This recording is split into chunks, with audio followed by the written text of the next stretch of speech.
तो नमस्कार। आज हम सिविक्स प्रैक्टिस सेट 1 करेंगे जो टीजीटी एग्ज़ाम के लिए बहुत ही महत्वपूर्ण है। आइए स्टार्ट करते हैं। पहला प्रश्न है, भारत में संघ एवं राज्यों के बीच राजस्व वितरण किया जाता है। ऑप्शंस हैं योजना आयोग द्वारा, वित्त आयोग द्वारा, राष्ट्रीय विकास परिषद द्वारा, अंतर्राष्ट्रीय परिषद द्वारा। तो इसमें जो सही आंसर है वो हो जाएगा योजना आयोग द्वारा। दूसरा प्रश्न है, निम्नलिखित में से कौन सा संयुक्त राष्ट्र का मुख्य अंग नहीं है। तो संयुक्त राष्ट्र का मुख्य अंग नहीं है महासभा, आर्थिक एवं सामाजिक परिषद, ट्रस्टीशिप काउंसिल या यूनेस्को।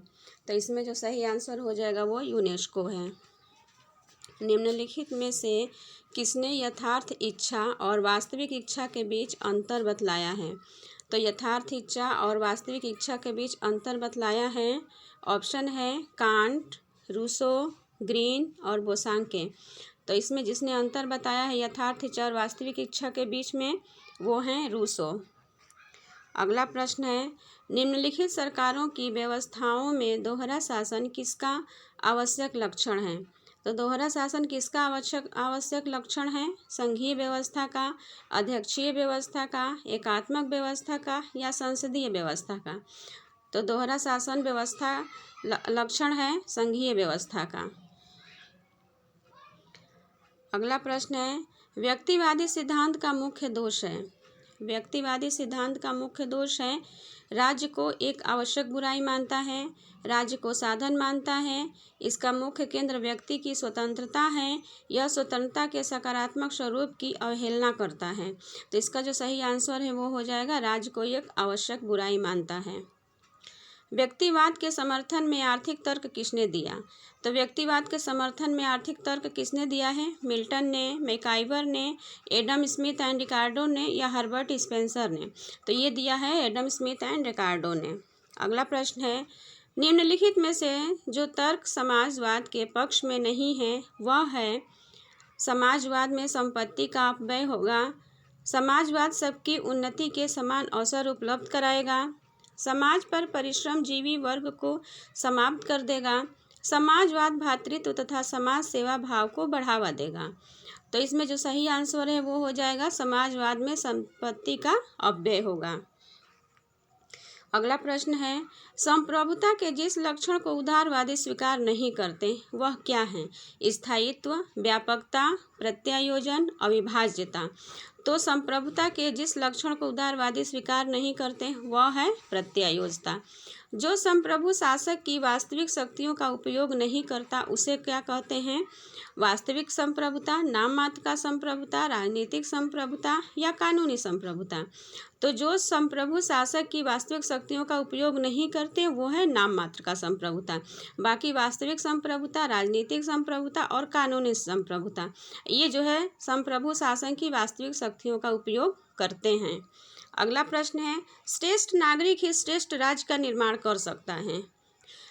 श्रेष्ठ नागरिक ही श्रेष्ठ राज्य का निर्माण कर सकता है, यह कथन किसका है। प्लेटो का, मनुस्मृति का, अरस्तु का या सीले का।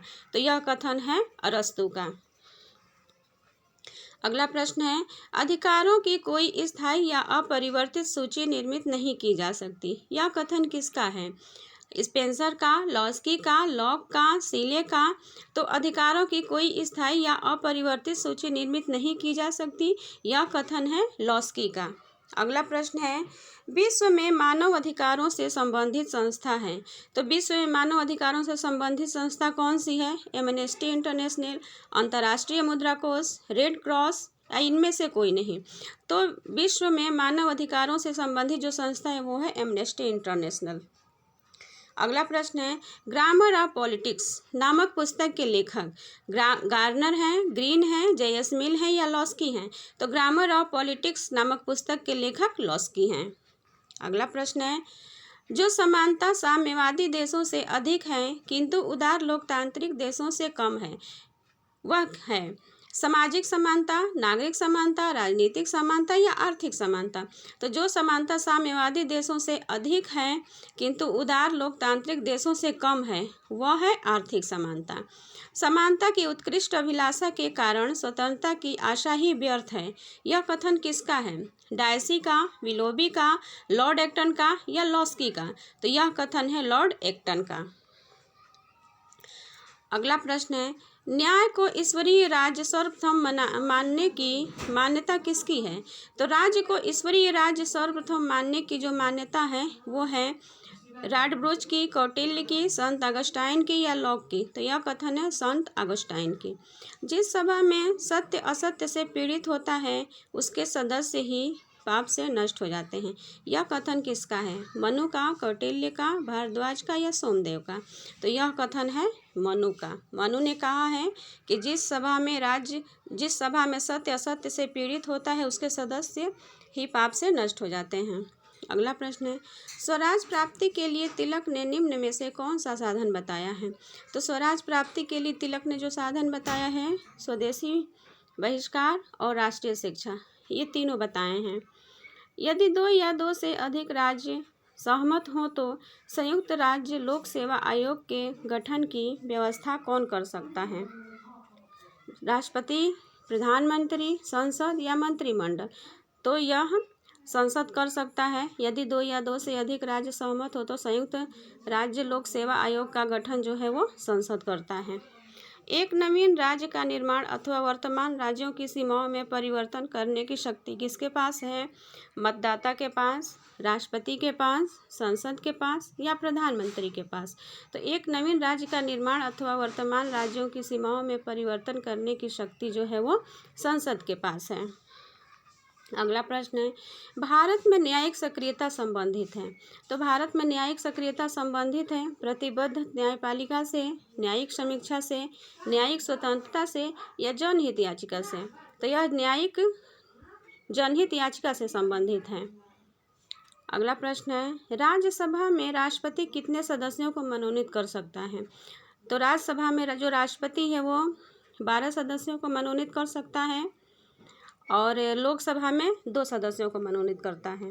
अगला प्रश्न है, लोकसभा भंग करने की शक्ति किसके पास है? राष्ट्रपति के पास, प्रधानमंत्री के पास, मंत्रिमंडल के पास या स्पीकर के पास? तो लोकसभा भंग करने की जो शक्ति है वो राष्ट्रपति के पास होता है। राष्ट्रपति ही लोकसभा का सत्रावसान कर सकता है और उसको भंग भी कर सकता है।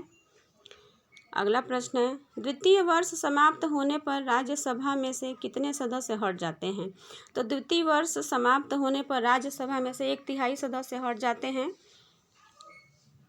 ऑप्शन 2 सही होगा। अशोक मेहता समिति रिपोर्ट का संबंध है शहरी सरकार से, पंचायत राज से, सार्वजनिक निगमों से या नगरीय निगमों से? तो अशोक मेहता समिति रिपोर्ट का जो संबंध है वो है पंचायत राज से। भारतीय संविधान निर्माताओं ने न्यायिक पुनर्विलोकन का विचार लिया था। तो भारतीय संविधान निर्माताओं ने न्यायिक पुनर्विलोकन का विचार कहाँ से लिया गया था? स्विट्जरलैंड से, संयुक्त राज्य अमेरिका से, ग्रेट ब्रिटेन से या फ्रांस से? तो यह लिया गया था संयुक्त राज्य अमेरिका से।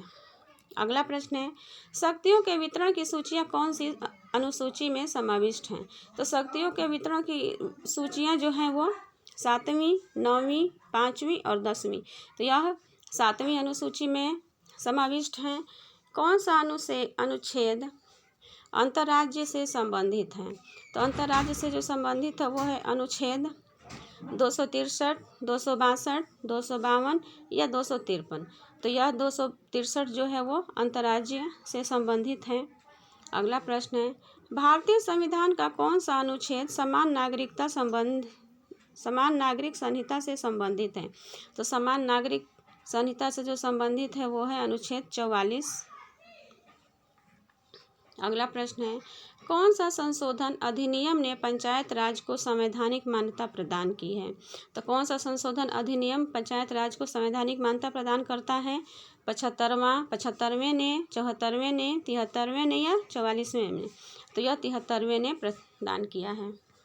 अगला प्रश्न है, लोक सेवा आयोग के अध्यक्ष की नियुक्ति नियुक्ति की शक्ति किसके पास है? राज्य लोक सेवा आयोग के अध्यक्ष की नियुक्ति जो है वो प्रधानमंत्री के पास है, राष्ट्रपति के पास है, मुख्यमंत्री या राज्यपाल के साथ। तो राज्य लोक सेवा आयोग के अध्यक्ष की नियुक्ति जो है वो राज्यपाल करते हैं। अगला प्रश्न है, व्यक्तिवादी विचारधारा का विकास हुआ है। तो व्यक्तिवादी विचारधारा का विकास कब हुआ है? 16वीं शताब्दी में, 17वीं शताब्दी में, 18वीं शताब्दी में या 19वीं शताब्दी में? तो यह हुआ है 16वीं शताब्दी में। Principle of morals and legislation के लेखक कौन है? तो principle of morals and legislations के जो लेखक है वो है बेंथम, मिल, ग्रीन, लॉक। तो ये है बेंथम। राज्य को एक नैतिक संस्था मानता है। राज्य को एक नैतिक संस्था मानता है फांसीवाद, व्यक्तिवाद, उपयोगितावाद या आदर्शवाद? तो राज्य को एक नैतिक संस्था मानता है आदर्शवाद। अगला प्रश्न है, राज्य की उत्पत्ति का कारण वर्ग संघर्ष है। इस मत का प्रतिपादन कौन था? तो राज्य की उत्पत्ति का कारण वर्ग संघर्ष है। इसका जो प्रतिपादन था वो है हॉब्स, मार्क्स, नेपोलियन, हिटलर। तो इसका जो प्रतिपादन है वो है मार्क्स। लोक कल्याणकारी राज्य का विचार किसके विरुद्ध प्रतिक्रिया होती है? लोक कल्याणकारी राज्य का विचार किसके विरुद्ध प्रतिक्रिया प्रतीत होती है? स्वतंत्रता के प्रति, समाजवाद के प्रति, पूंजीवाद के प्रति या उपयोगितावाद के प्रति? तो यह है पूंजीवाद के प्रति। विश्व में लोकतांत्रिक व्यवस्था सबसे अधिक श्रेष्ठ रूप में कहाँ विद्यमान है? भारत में, चिली में, स्विट्जरलैंड में या डेनमार्क में? तो विश्व में लोकतांत्रिक व्यवस्था सबसे अधिक श्रेष्ठ रूप में स्विट्जरलैंड में विद्यमान है। आदर्श नागरिकता का प्रमुख गुण क्या है? उग्र राष्ट्रीयता, व्यक्तिगत स्वार्थ, अशिक्षा, कर्तव्यपरायणता। तो यह है कर्तव्यपरायणता। कौटिल्य की 4 विचारधारा में कौन शामिल है? अन्वेक्षकी, दंड नीति, वार्ता या उपयुक्त सभी? तो कौटिल्य की 4 विचारधारा में जो है अन्वेक्षकी, दंड नीति और वार्ता सभी शामिल हैं। या यद्भाव्यम नीति या अहस्तक्षेप सिद्धांत राज्य के कार्य क्षेत्र के संबंध में किस विचारधारा से संबंधित है? आदर्शवाद से संबंधित है, समाजवाद से संबंधित है, व्यक्तिवाद से संबंधित है या उदारवाद से संबंधित है? तो यह व्यक्तिवाद से संबंधित है।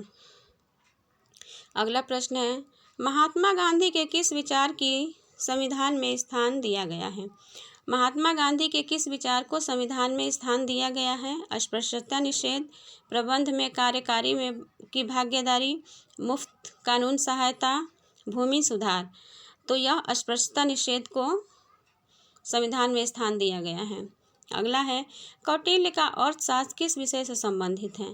तो जो कौटिल्य का अर्थशास्त्र है वो प्रशासन से संबंधित है। अगला प्रश्न है, राज्य में कानूनी निर्माण करने और उसका पालन करने की सर्वोच्च शक्ति किसके पास है? तो यह जो शक्ति है वैधानिक कानून संप्रभुता से, कानूनी संप्रभुता से, राजनीतिक संप्रभुता से, आंतरिक संप्रभुता से। तो राज्य में कानूनी निर्माण करने और उसका पालन करने की सर्वोच्च शक्ति जिसके पास विद्यमान है वह है वैधानिक संप्रभुता से। अगला प्रश्न है, the book of the new moral world नामक पुस्तक के लेखक professor John Lenin, Laski, Robert oven. तो ये है रॉबर्ट ओवन। अगला है, संविधान का कार्य क्या है? संविधान का क्या कार्य है? स्थिरता प्रदान करना, आर्थिक विकास पैदा करना, राजनीतिक शक्ति का गठन करना या गरीबों का कल्याण करना? तो संविधान का जो कार्य है वो है राजनीतिक शक्ति का गठन करना। म्यूनिसिपल कॉरपोरेशन की सभा की अध्यक्षता कौन करता है? म्यूनिसिपल कॉरपोरेशन की सभा की अध्यक्षता कौन करता है? म्यूनिसिपल कमिश्नर, मेयर, चेयरमैन, जिला मजिस्ट्रेट। तो ये करते हैं म्यूनिसिपल कमिश्नर। राज्य का लोप हो जाएगा, यह कथन किसका है? तो राज्य का लोप हो जाएगा प्लेटो का है, हीगल का है, मार्क्स का है या गांधी का है? तो राज्य का लोप हो जाएगा यह कथन है मार्क्स का। सैनिक बलों के संदर्भ में मौलिक अधिकारों को कौन परिवर्तित कर सकता है? तो सैनिक बलों के संदर्भ में मौलिक अधिकारों को परिवर्तित कर सकता है राष्ट्रपति, रक्षा मंत्री, संसद या सर्वोच्च न्यायालय। तो यह सर्वोच्च न्यायालय कर सकता है। तिलक की राजनीतिक विचारधारा थी। तिलक की राजनीतिक विचारधारा थी उदारवादी, उग्रवादी, क्रांतिकारी या हिंसावादी। तो तिलक की राजनीतिक विचारधारा जो थी वो उग्रवादी थी, वो गरम दल के नेता थे। निम्नलिखित में से कौन सा सहभागी लोकतंत्र की सही विशेषता नहीं है? परिवर्तन की लोकतांत्रिक प्रक्रिया, शक्तियों का विकेंद्रीकरण, शक्तियों का केंद्रीकरण, उत्तरदायित्व एवं जवाबदेही। तो सहभागी लोकतंत्र की सही विशेषता नहीं है, वो है शक्तियों का केंद्रीकरण, परिवर्तन की लोकतांत्रिक प्रक्रिया, शक्तियों का विकेंद्रीकरण और उत्तरदायित्व एवं जवाबदेही। यह सभी जो है वो सहभागी लोकतांत्रिक की विशेषता हैं। धन्यवाद।